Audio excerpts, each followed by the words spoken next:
Caroline Fiat, merci d'être avec nous pour cette émission. Vous êtes députée La France Insoumise de Meurthe-et-Moselle, vice-présidente de l'Assemblée nationale. À vos côtés, Perrine Goulet. Bonjour, merci d'être là, députée démocrate, modem et indépendante de la Nièvre. Caroline Fiat, je reviens vers vous. Effectivement, une mobilisation qui est en forte baisse aujourd'hui. Est-ce que le match est en train de se terminer, comme le dit Laurent Berger? Est-ce que vous acceptez finalement que cette manifestation, cette mobilisation contre la réforme des retraites prenne fin? Non, le match ne s'arrête pas. Effectivement, il y a moins de monde dans la rue aujourd'hui. Il ne faut pas oublier que ça fait 6 mois que la mobilisation a lieu. Une journée de mobilisation, c'est une journée sans salaire. On est dans une période d'inflation aussi, qu'une journée sans salaire, ça commence à être difficile pour les salariés. Ce n'est pas parce qu'ils ne sont pas dans la rue qu'ils ne sont pas motivés et opposés à cette réforme. Donc effectivement, moins de monde dans la rue, mais pour autant, quand vous regardez les sondages par rapport à cette réforme, les Français y sont toujours opposés. Alors vous reconnaissez effectivement que l'opposition reste forte, même si elle n'est pas dans la rue aujourd'hui, l'opinion publique est contre vous sur cette réforme des retraites. Alors moi je n'ai pas tout à fait la même lecture sur la partie il y a moins de manifestants parce que la grève coûte cher. Moi durant cette période entre les manifestations, on a aussi continué à expliquer aux Français tous les avantages de cette réforme des retraites pour les femmes, pour les petites retraites, etc. Et je pense que ça commence à infuser. Vous pensez que vous avez réussi à les convaincre et c'est pour ça qu'ils ne sont pas dans la rue aujourd'hui? Je pense qu'on en a convaincu un certain nombre. Qui plus est, on voit bien, il y a moins aussi de gênes à la RATP, à la SNCF, dans les grandes entreprises qui d'habitude, eux, n'ont pas ce problème entre autres de pouvoir d'achat. Donc on voit bien pour moi qu'effectivement, cette histoire de pouvoir d'achat, c'est pour cacher en tout cas la désillusion, je pense, de tous les syndicats sur le fait qu'il n'y a personne quasiment dans la rue.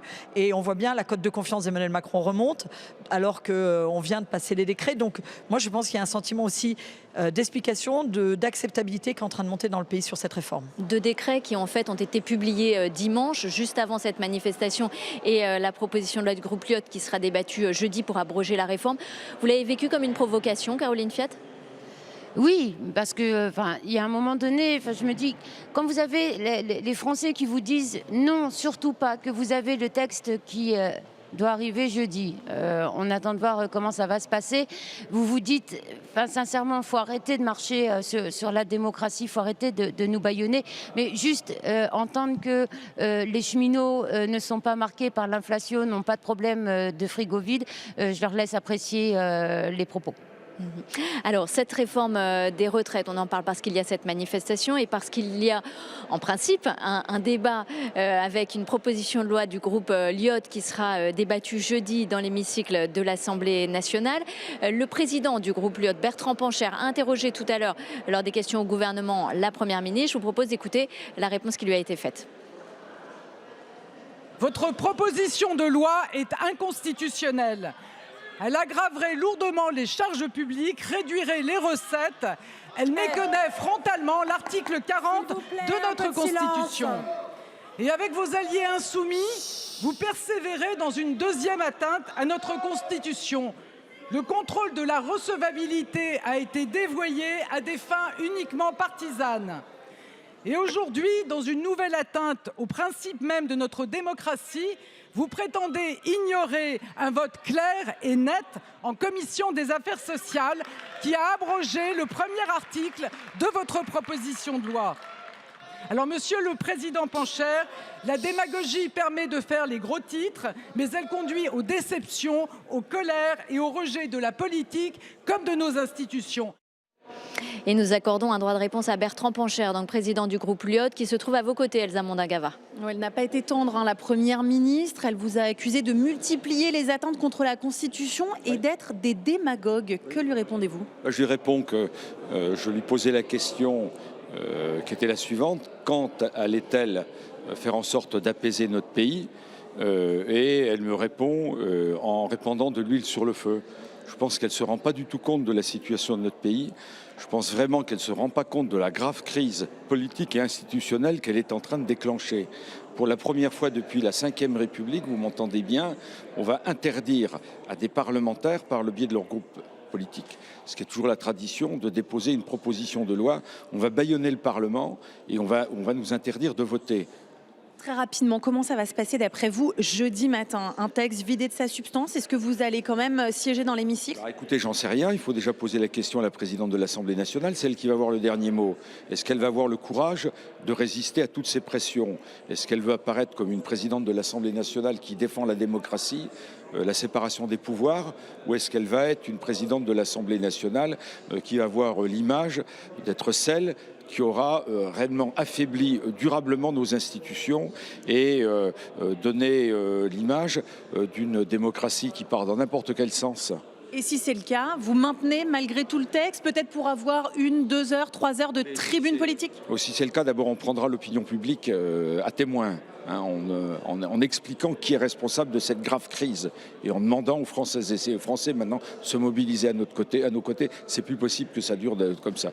Puis ensuite, bon, évidemment, on prendra nos responsabilités. Si c'est uniquement pour présenter l'article 2 de notre proposition de loi, c'est-à-dire une conférence sociale, alors que les organisations syndicales viennent elles-mêmes de dire que ça n'avait aucun sens de les réunir puisque tout était vidé de sa substance, tout ça est ridicule.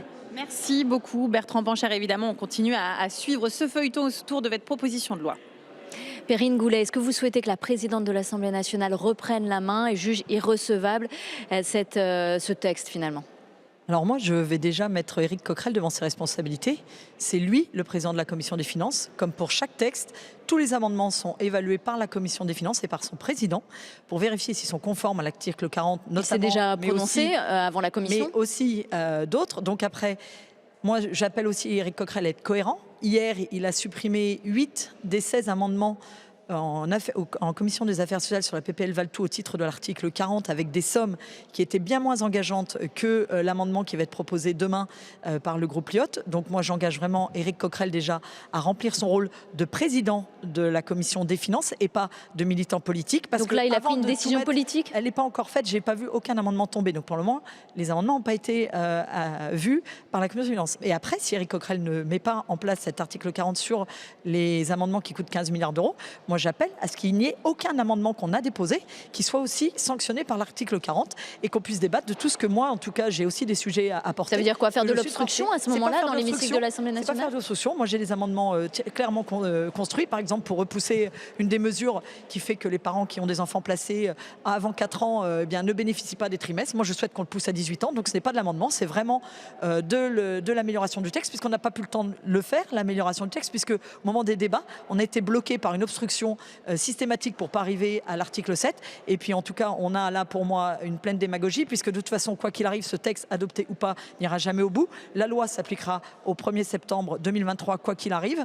Et on est là en fait dans 2 personnes, que ce soit M. Pancher ou son collègue, qui pour une fois ont la possibilité d'exister et en profitent. Mais entre un qui avait fait la campagne pour 65 ans et monsieur le rapporteur qui avait avec monsieur Vigier déposé des amendements pour être à 65 ans il y a quelques années, on voit bien que là on est complètement dans de la démagogie et on fait croire à la population qu'on peut revenir dessus, mais ça ne reviendra pas dessus parce que c'est anticonstitutionnel. Et quand on parle de respecter notre Parlement, c'est respecter notre Constitution, et respecter notre Constitution, c'est que le président de la Commission des finances tienne son rôle.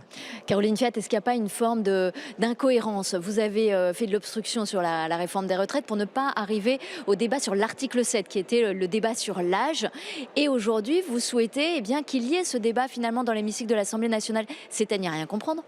Oui, alors vous me permettrez, je vais juste revenir sur l'incohérence des propos là, parce que vous dites que le texte n'irait pas jusqu'au bout. Non. Donc pourquoi ne pas aller au vote sur ce texte pour qui pas de faire toute manière n'importe quoi aux Français. Non mais qui de toute manière n'irait pas jusqu'au bout. Donc pourquoi l'Assemblée ne pourrait pas le voter? Ensuite, vous parlez des amendements article 40. Oui. Sauf que là, on parle d'un amendement de réécriture de texte, oui, ce qui n'a rien à voir. Ce serait la première fois sous la Ve République qu'un amendement de réécriture ne serait pas repris. On a démontré à M. Coquerel que non, il y avait déjà eu des listes où c'était fait. Je ne vous ai pas coupé. Non, donc ce serait la première fois sous la Ve République qu'un amendement de réécriture ne serait pas repris. Ensuite, l'article 40 sur les PPL. Toutes les PPL propositions de loi. La majorité des propositions de loi sont gagées parce que pour faire une proposition de loi, souvent il faut dépenser de l'argent. Dernier exemple en date, la proposition de loi Bien vieillir de la majorité, co-signée par la présidente Aurore Bergé, coûtait 13 milliards d'euros. Une paille, c'est-à-dire le même prix que cette proposition de loi. personne n'a rien dit. Donc vous vous C'est-à-dire- dites c'est à géométrie variable, c'est à article géométrie 40? variable, c'est-à-dire que là, le groupe Renaissance, Modem, Horizon, personne ne s'est dit 13 milliards d'euros, la France n'a pas les moyens, la preuve en est, pour 13 milliards d'euros, on nous demande de travailler 2 ans de plus. Là, personne ne s'est dit on ne prend pas cette proposition de loi, la preuve en est, elle est passée. Là, sur les retraites, tout le monde, ça fait un scandale, personne n'a saisi Éric Coquerel en disant bien vieillir, il faut surtout pas qu'elle passe, 13 milliards, c'est pas possible. Moi, j'alerte, si là, on refuse cette proposition de loi, il n'y aura plus de niche parlementaire, il n'y aura plus de semaines parlementaires avec des propositions de loi, parce qu'on ne pourra plus faire de propositions de loi, parce qu'on ne pourra plus gager, parce que, je vous le donne en mille, qu'est-ce qu'on fera les oppositions quand on verra un texte pour lequel on est contre? On dira hop hop hop, c'est gagé, ça coûte 2 euros, c'est gagé, on n'en veut pas. C'est antidémocratique. Alors, et l'amendement dont parlait ma collègue, c'est qui arrive jeudi, pour lequel on va un article 40, c'est un amendement de réécriture. De rétablissement, effectivement, Voilà. d'un amendement supprimé en commission. Alors, qu'est-ce que vous répondez sur le gage, finalement? le C'est gage, vrai que... moi, j'ai interpellé Est-ce que Éric ça va Coquerel. à l'encontre des droits de l'opposition, finalement, s'il n'y a plus de niche J'ai parlementaire? interpellé Éric Coquerel la semaine dernière. D'ailleurs, il n'a pas su me répondre. Il m'a demandé de lui envoyer un courrier pour pouvoir me répondre. Parce qu'en fait, sur la PPL, le gage qui était sur la PPL était mauvais. Puisque le gage, qui donc gage cette PPL, aurait dû porter sur le projet de loi de la sécurité sociale, ce qu'il était, mais également sur le projet de loi de finances. Et là, il n'y avait pas de gage sur le projet de loi de finances. Donc on voit bien que même là, la commission des finances et son président n'ont pas fait leur job, parce qu'il aurait fallu retoquer en disant le gage n'est pas bon, vous demandez une charge supplémentaire sur le projet de loi de finances, notamment sur tout ce qui est les pensions civiles et militaires. Or, ce n'est pas gagé. Donc du début, c'est une fumisterie, ce texte-là. C'est Donc vraiment de la politique reste sur ses politicienne, positions. et vraiment, on a donné un espoir aux Français qui n'a pas lieu C'est d'être. terminé, effectivement, mais en un mot, est-ce qu'il y a une motion de censure qui est en préparation si toutefois vous n'allez pas au vote? Vous souhaitez qu'il y en ait une? Moi, en tout cas, j'espère qu'on ira au vote jeudi et on va déjà attendre ce qui se passe jeudi parce que, sincèrement, je ne vois pas la démocratie être bâillonnée jeudi. Je suis peut-être naïve, mais j'attends de voir ce qui se passe jeudi. En tout cas, dès jeudi et juste avant 9h, à 8h55, on se retrouvera évidemment sur LCP pour suivre ce débat sur la proposition de loi du groupe Lyot. Merci à toutes les deux d'avoir participé à cette émission.